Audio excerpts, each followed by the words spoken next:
Tech ecosystem is very varied. You have fintech, ad tech, health tech, etc. The list goes on. And today I want to know something which is what makes some of the entrepreneurs so special that VCs invest in them and contribute. This is the reason why I have Audrey Sousan. She is the general partner at Ventech. It's a global VC firm for early stage ventures with over 200 plus investments and 80 plus exits. Audrey is also the co-founder of AFI Ventures, which is another seed funding VC firm helping impact-driven startups. Audrey has also taken part in several movements such as Start Her and Sista for impact investments. So Audrey, thank you. Thank you for joining me today.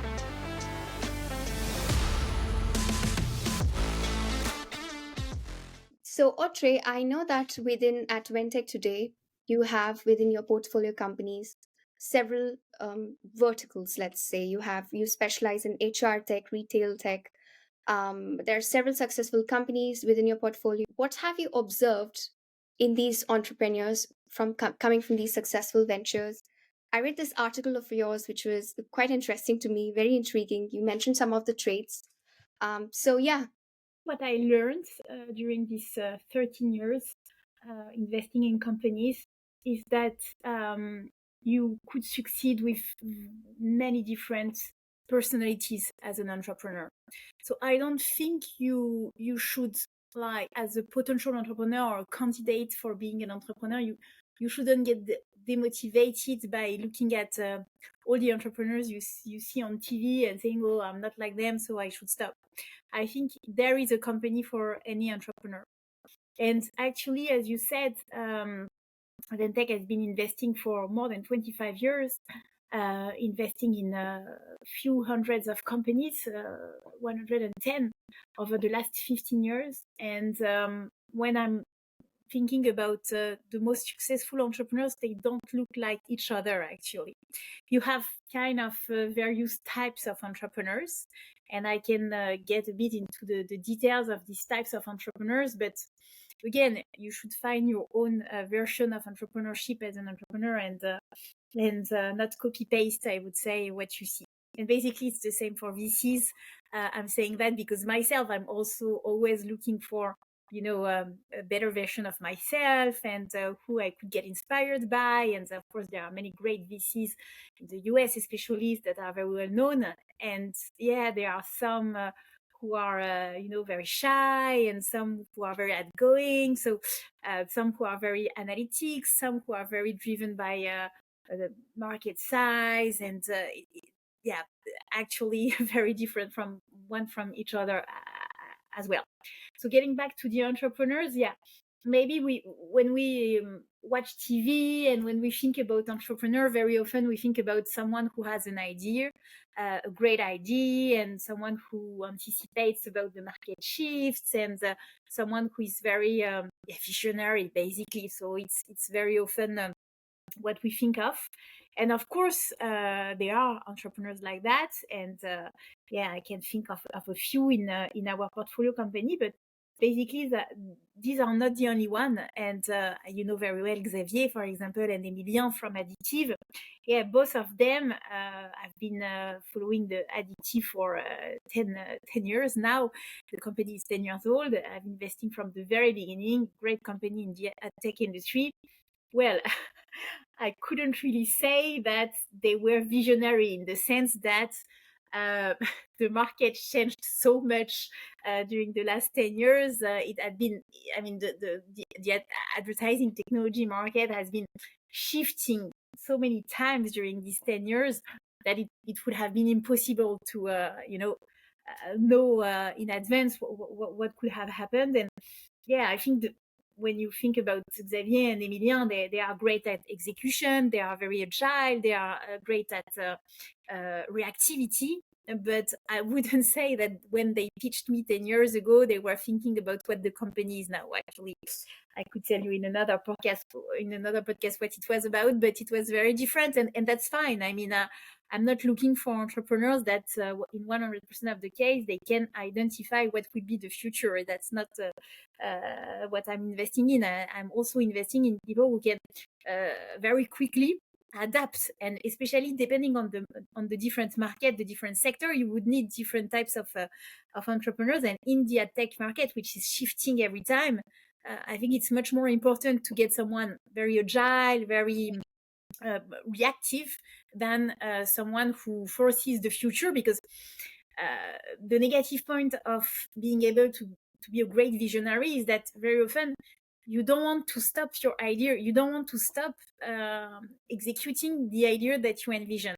And sometimes you're just too early in the process, and okay, the vision is good, but you thought about this vision maybe 5 years too early. And even if the vision was good, you can't execute it. So sometimes being a great visionary, if you're not able to, also be driven and agile, and be driven by the market shifts and be agile with the market, then you can't execute. But the counter example is Believe, a great company from a Ventech portfolio. We invested a bit more than 10 years ago.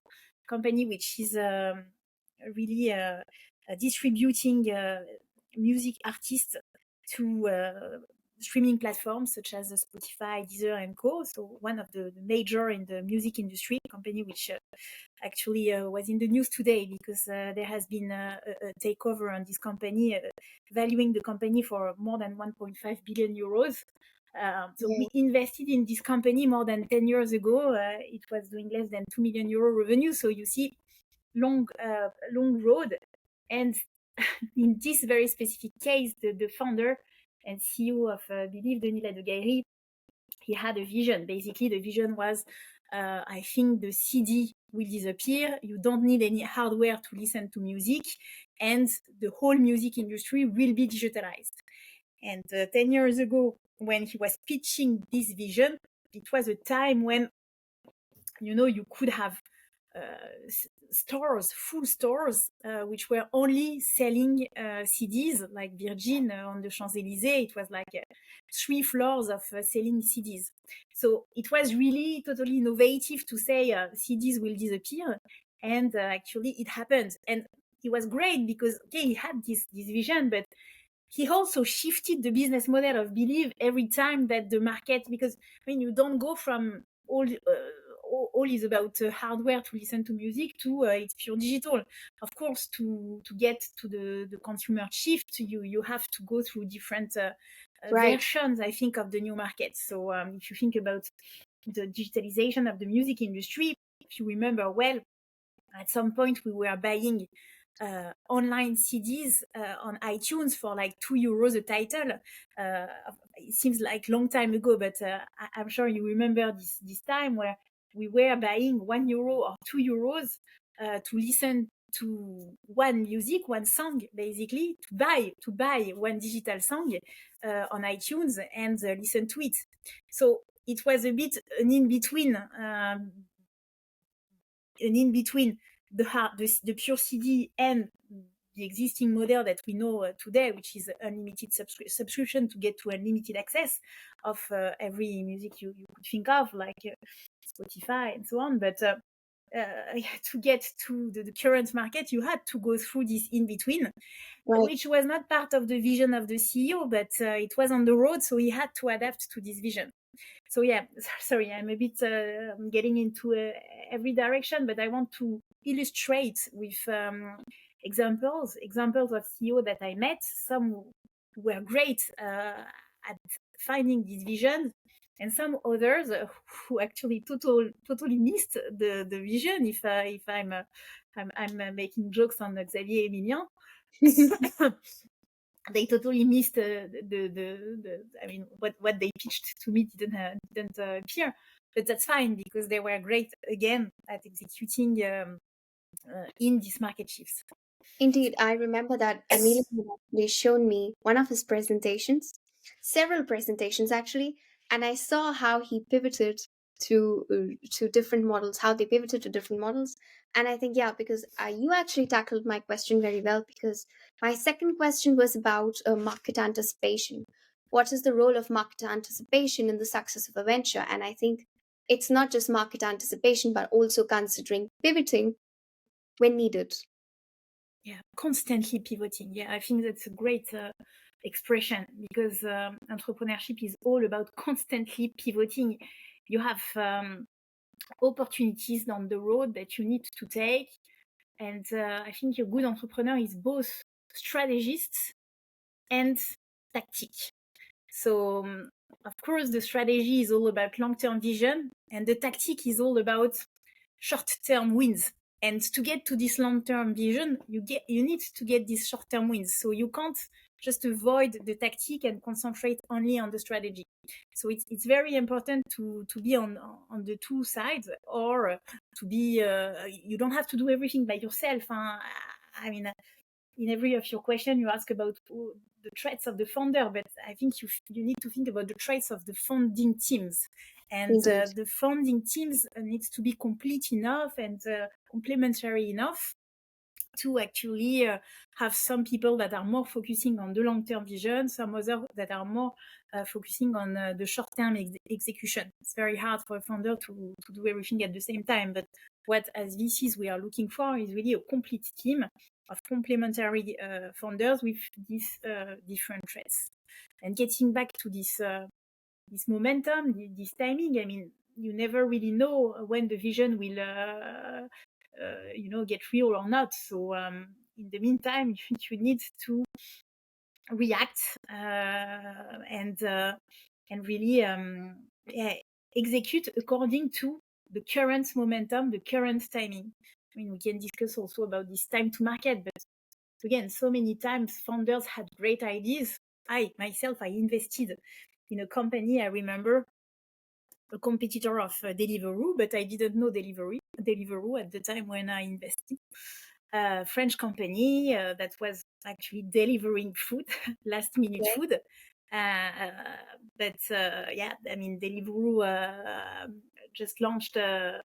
I mean, the same time I invested in the French company, so the idea was good, the market was great, but the execution was bad, and Deliveroo also invested so much that it was very hard to compete with very small local players against them.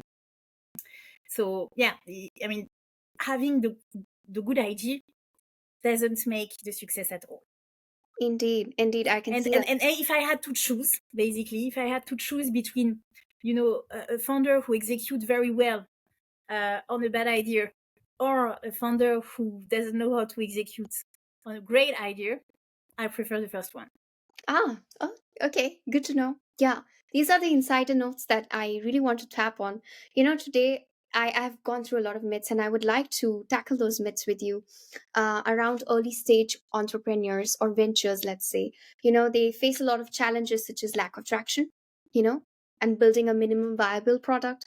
Sometimes they have problems related to valuation discrepancies when they do not have significant revenue to show.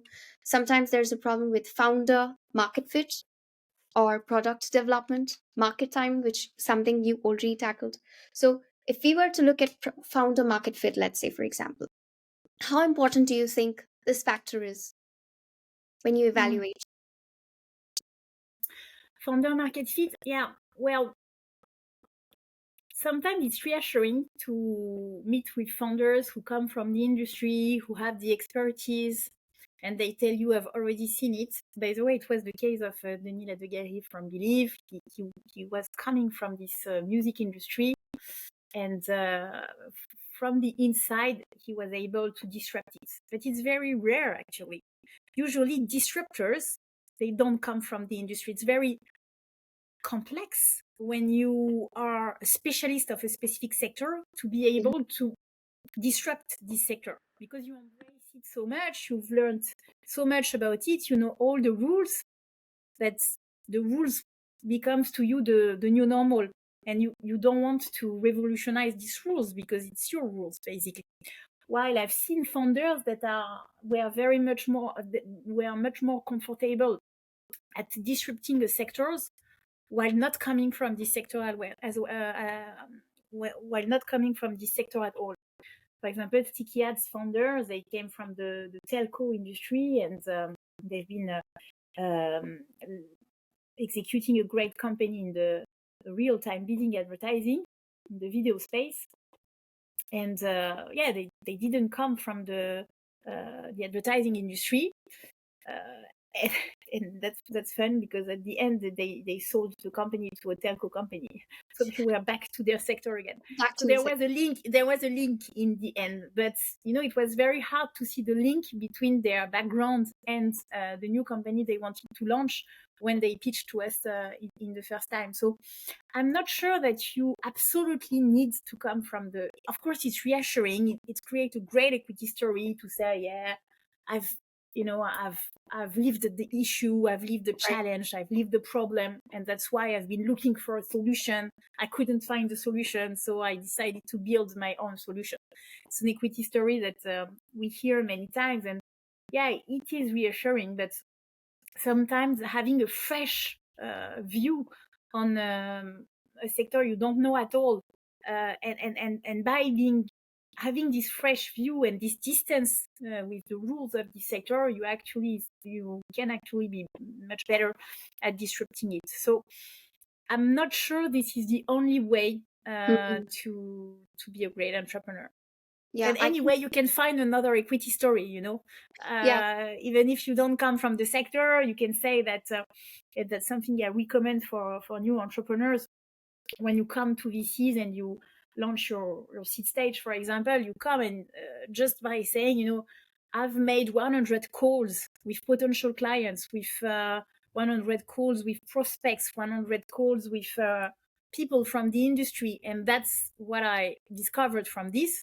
I mean, that's enough for us. Of course, you need to explain a bit who are these 100 calls from, or Right. you could, but it's also a way to discover the industry and being able to challenge it.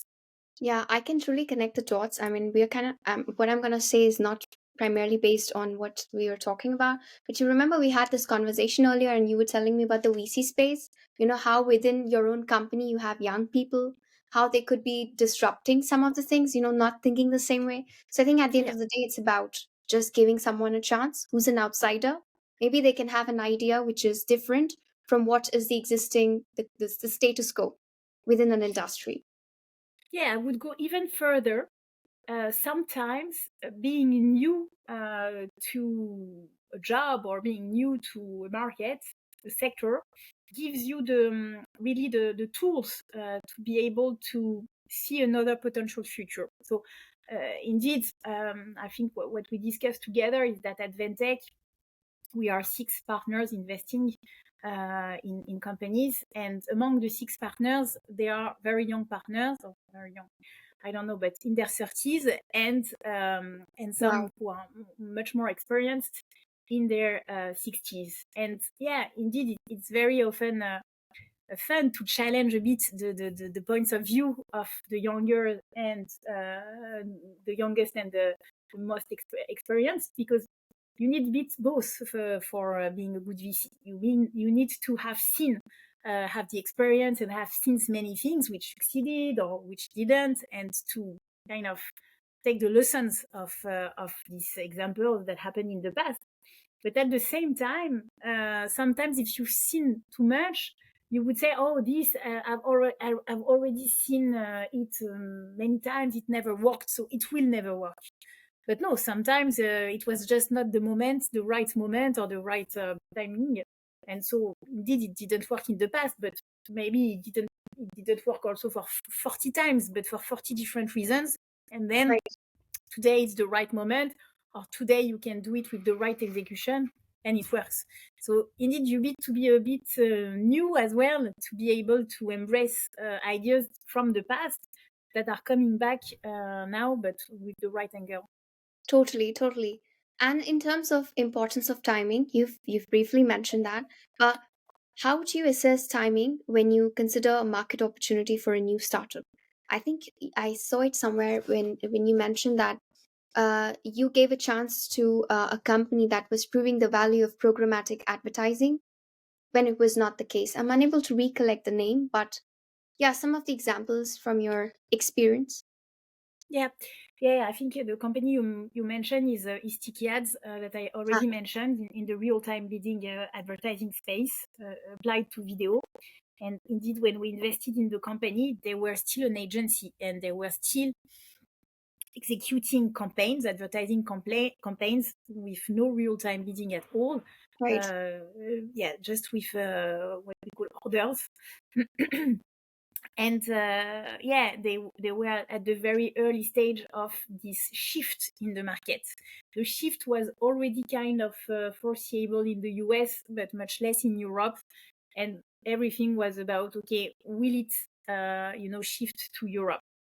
And at the same time, we invested in this company, which was a pure player in the advertising space.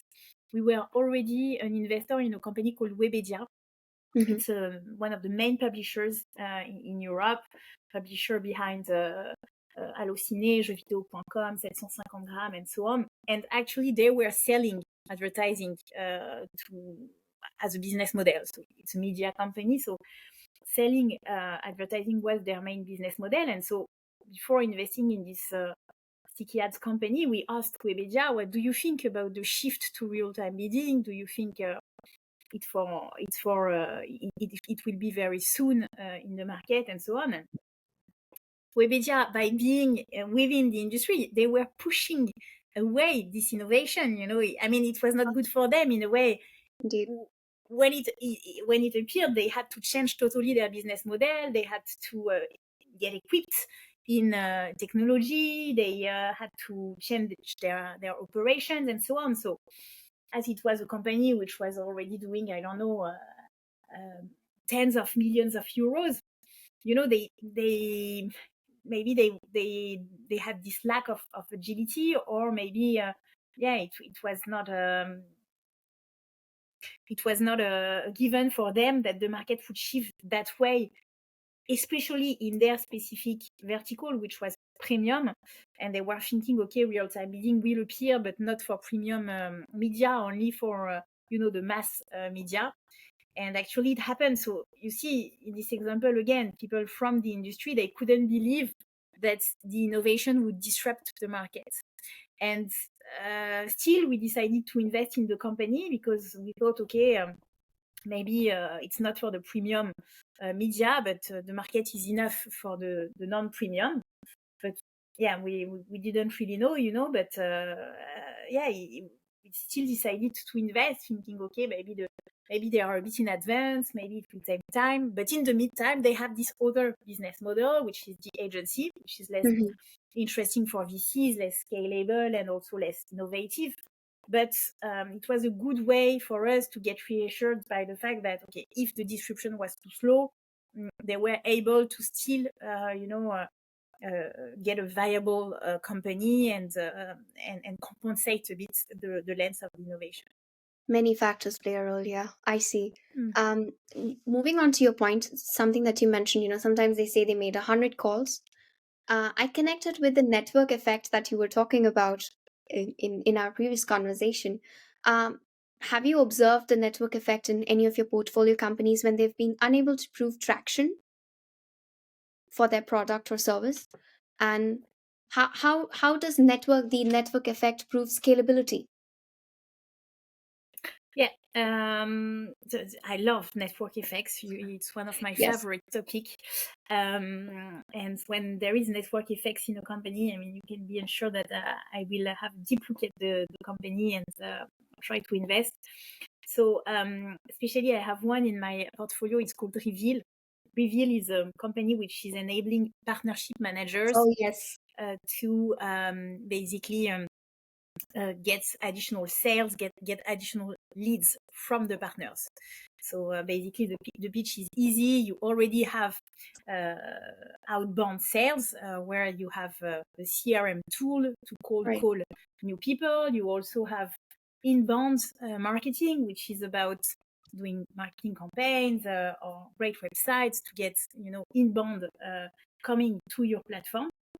And they invented the nearbound channel, which is a new acquisition channel, which comes from the partnerships.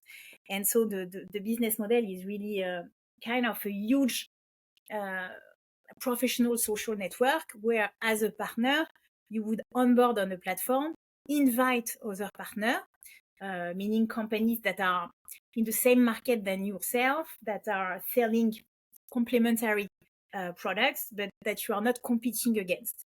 So you would invite these partners on board, and then the platform will connect the CRMs and tell you when there is an opportunity to collaborate. So basically, it could be telling you, you have these prospects in your CRM, which is already a client of the other partner, so it's a good signal. Or you could also ask for help, or that could tell you the opposite, like and none of your partners is connected with a specific prospect which is very advanced in your pipeline. So maybe it's a mistake to spend time with this prospect, because there is low chance of conversion, as no one of your partners were able to convert these guys. So it gives you many insights on your sales process and how to improve it, or how to score your pipeline and so on. And this is all about virality and all about network effects, because again, the very beginning is onboarding on the platform, inviting partners. And then these partners will invite other partners and get insight. And the fact that there are many partners on the platform gives you all the insights that you need to be better, more performing, and to get a better return on investment. So basically, the more influential the partners are that are on the platform, the better the company is. And this network effect, at the very beginning, when I invested in the company, was not monetized. So it was a platform. People were just joining the platform, and the company reveal was giving insights to the members of the platform. But to launch this network effect, the company didn't want to monetize the solution, because the most important was to get the big players, the big partners that would be very influential and give a lot of data to the solution, and enable the company to get a more insightful product and better ROI for its customers. So basically, for a long time, maybe a year and a half after my investment, the company was not monetizing. So it was all about the only KPIs in the company was number of members of the network and number of viral members from the network. So number of invitations, KPIs like that, which were kind of, very bottom of the funnel. And it's only a year and a half after that we decided to, first of all, that we had the time to build features that were able to get monetized, but also that the network effect was strong enough to start the monetization, because the network had a value that it couldn't have before this 1 year and a half. So it's very interesting, because in the end, this network effect is also a way to acquire customers for very low money, because again, they onboard themselves automatically through word of mouth and invitation from their peers. And it's much more efficient than, having sales calling these guys and telling them, you should try the platform. I mean, it's much easier for them to have their partners calling them and telling them, I'm already on the platform, so let's onboard. So it's very interesting, this network effect. And it leads to companies that we call product-led growth companies, which are companies that by themselves sell the product without the need of sales people to sell, because the product by itself gets sold automatically. So I'm always looking for this type of mechanism in a company. That's rare, because virality is not in every business model, and sometimes it's linked to no revenue for long. So you have to find an in between, because I mean, I don't have a fund size which could have enabled me to wait for 10 years before the first euro in, because then it would have mean investing a lot of money while waiting for the revenue to come. So I couldn't have afforded that, but this in between was, I think, quite interesting. They had to wait, but not too much, before being able to monetize. Yeah, I think these kind of platforms, account-based platforms, thrive on actually having more and more people joining the platforms. So it's certainly okay to have this KPI set for a year or so. I actually use Reveal, and I can totally see the benefits of this platform. It's literally like once they onboard us, let's say Addictive will do the job and onboard other, partners that we potentially want help with. So, as you correctly mentioned, your customer is doing the job. So, it's more like word of mouth. Would you say it's like more of word of mouth marketing? Yeah, virality rather than word of mouth, because you do much more than words.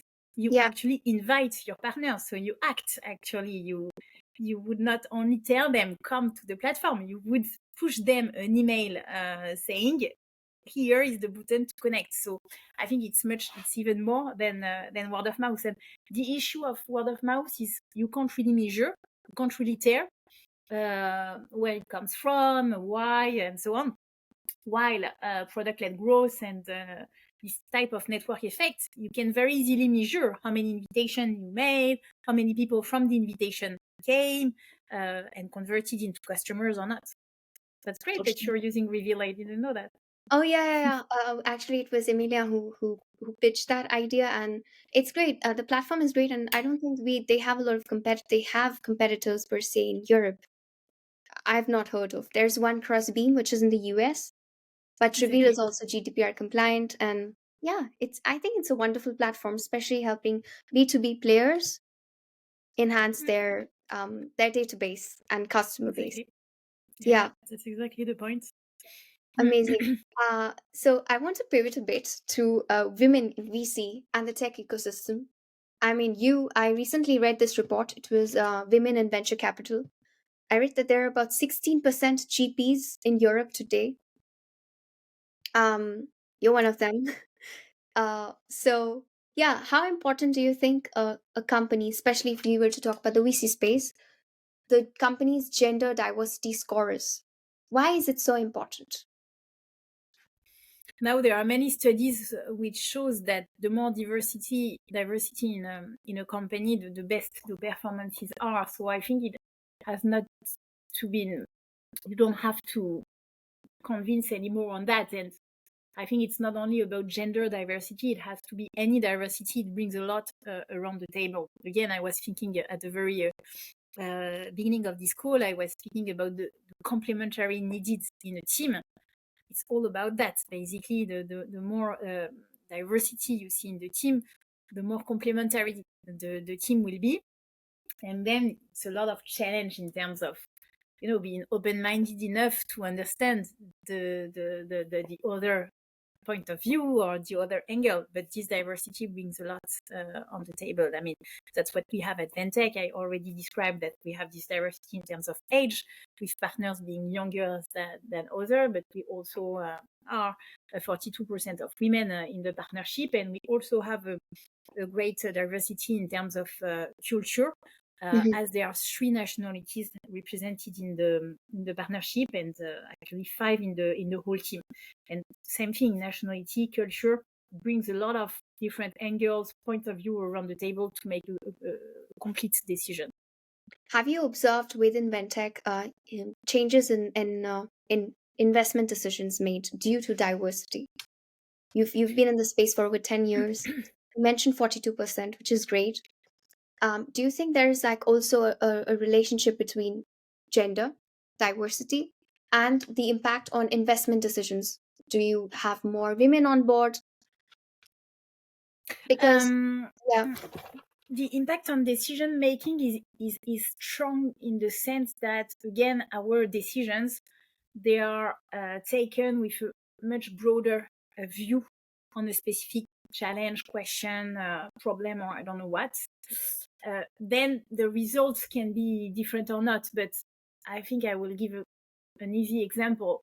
As investors, we often have the question about reinvesting in existing portfolio companies and about taking the opportunity or not to exit investment portfolio companies. So, as an example, I've been an investor for 10 years in Additive, and around during this past these 10 years, I had the opportunity to sell my shares in Additive, but I decided for many reasons to keep in this company because I thought that I could get more money by waiting a bit more, basically. And this main decision about, taking the opportunity as soon as it's possible or waiting a bit to find a better opportunity, Mm-hmm. this one, very often, the gender diversity leads to different conclusions. So very often in our team, I'm not saying it's always the case, but in our team, very often, women are much more opportunistic, meaning saying, okay, there is the opportunity now, maybe there won't be the opportunity later, so let's take it now. So we usually would prefer to sell the company when it's possible, even if there is a potential better exit a few years down the road. While the men in the partnerships, they would favor very often a better potential outcome. So I don't know why, and honestly, I've been working on that for very long in my career because already 12 years ago, I was part of organizations to highlight the women in the tech industry and try to push for more women as entrepreneurs. Uh, so I've been wondering a lot, okay, why that? Is it women themselves that, have that in their DNA, some specificities? Is it that the society is pushing you to react like that because you are a woman and because for a long time it has been like that? I don't know. I'm not a scientist. But yeah, I can see that we don't react the same way, but also it's not because you are two women that you feel and think exactly the same way either. So we are all different, and maybe maybe we have our kind of bias, and it's great to be different around the table so that we have all the bias around the table in a way, and we can decide having the 360 degrees angle of everything which is possible, interesting to know before taking the decision. Oh, interesting. And on this note, when you have conversations, investment conversations, how often do you focus on the diversity score of the portfolio companies or to be portfolio companies? How much do you focus on that? Um, Unfortunately, there is not enough diversity in the tech ecosystem so that we can focus on that. Because if we would only invest in diverse team, I'm afraid that we would have much less leads than we have today, and much less potential investments. So we decided to be reactive instead of how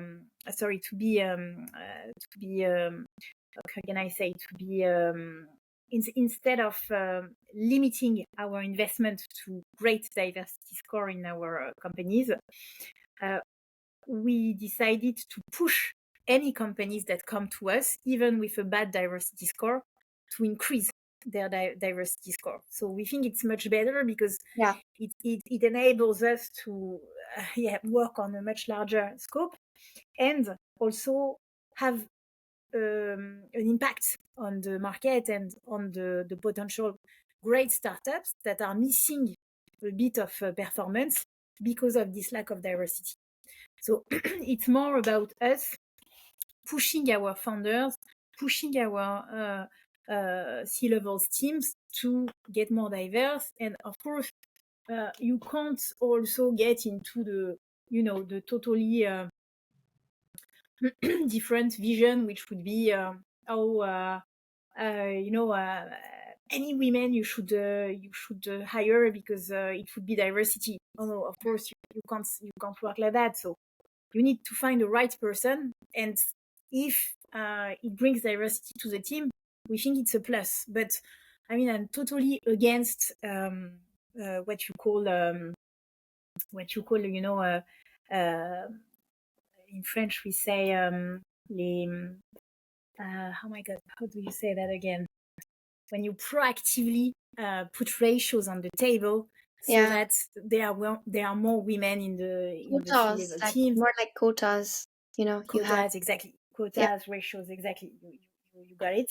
So I hate that because you push people to maybe hire the wrong the wrong persons, and also you push the women who have been hired not to trust themselves because they know they are here because of the quotas Mhm. and not for other reasons. So discrimination positive, that's what I was looking for, the positive discrimination Yeah, when you yeah. push. Yeah, I'm mostly against that because I think, yeah, it provides, it leads to negative impacts, negative consequences on Hmm. both the company and the women. So I think it's you can't push whatever the price. So you should have this openness mindset. And I think more than a diversity score, what I'm looking for when I'm investing in the team is this open mindedness. So basically, the fact that okay, maybe they have not found yet the right person to bring diversity to the team, but at least they are open enough to recognize a great opportunity if the opportunity comes to them, or to look for this diversity opportunity in a way. Beautiful. I read this article recently from New York Times. It was about how companies are changing this approach and are, instead of saying diversity and inclusion, are talking about community and belongingness. So this way, you remove, as you mentioned, positive discrimination from the picture, and you're focusing more on the community aspect and making the common denominator the purpose that the community wants to achieve, rather than, oh, our common denominator is we are women, 42% women, 52%, that kind of. Exactly. Mhm. My one last question is about, at Ventech, you say that vision, disruption, and execution are the three traits that you've observed in the entrepreneurs that are within your portfolio companies. How do you see these three traits interacting in the life cycle of a venture, through its inception to scalability to exit? Yeah, I think you need a bit of the three of them at any time, to be honest. It's true that at the very beginning, as you don't have anything to execute because it's the very beginning, it's all about ideation. So the vision is key. But still, in the way you are trying to find this vision and that you are trying to, fine tune this vision, you need a good execution and a good description in a way, because you need to have a methodology to say, okay, this idea is good, but maybe, I don't know, it's a very competitive market, or it's a longer term vision than this other one. So I want to favor the idea number two. So I think even we at the very beginning, at the very early stage of the company, when it's all about uh, fine tuning the value proposition, finding the first prospects, or defining the ICP, you need to get a bit of vision, a bit of description, a bit of execution. And of course, the more and more you advance in the company, the more and more mature the company is. Well, you are already on the track to achieve your vision. But so you would say, okay, execution becomes key. But at the same time, we said it earlier, you have to keep being agile, because even if the vision is here, market is shifting, and maybe you have to change or shift a bit your vision so that it adapts more to the market shifts. So even when the company is more mature, it's important that you keep being very visionary, and sometimes totally shift the main goal of the company to another vision, because you realize that actually your first vision won't realize, and so you need to get to another one. You can't get stuck to a former one, which wasn't true. So really, I think during the whole process of building your company, you need the three of them. And disruption, it's also a bit about disruption in your execution. So finding the shortcuts, finding the way to execute without using too much money. But it's also in the vision itself. So if it's a vision that everyone has, then it's a vision which has no value. If it's a disruptive vision, then it can become much more interesting, but it has a lower chance to be true if you're the only one to believe in it. So I think, yeah, disruption is also an interesting element, because you have, again, all over the journey to keep being disruptive in the way you execute or in the way you think about your market vision. Amazing. I think you've beautifully explained how the three aspects have an interplay throughout the life cycle stage of an entrepreneur. I think for everybody, who has limited beliefs about the success of their ventures, be it how they evaluate them, lack of traction, the product market fit, I think you should watch this episode and have a refresh. Everything is possible. You just need to break those biases. So thanks a lot, Audrey, for your time. Thank you, It Abby. was great chatting with you. Yeah, very great. Thank you very much. I wish you the best for this relatively new podcast. And I hope you will have a lot of success. So glad to have you. Literally, so glad. Thank you very much, Abby.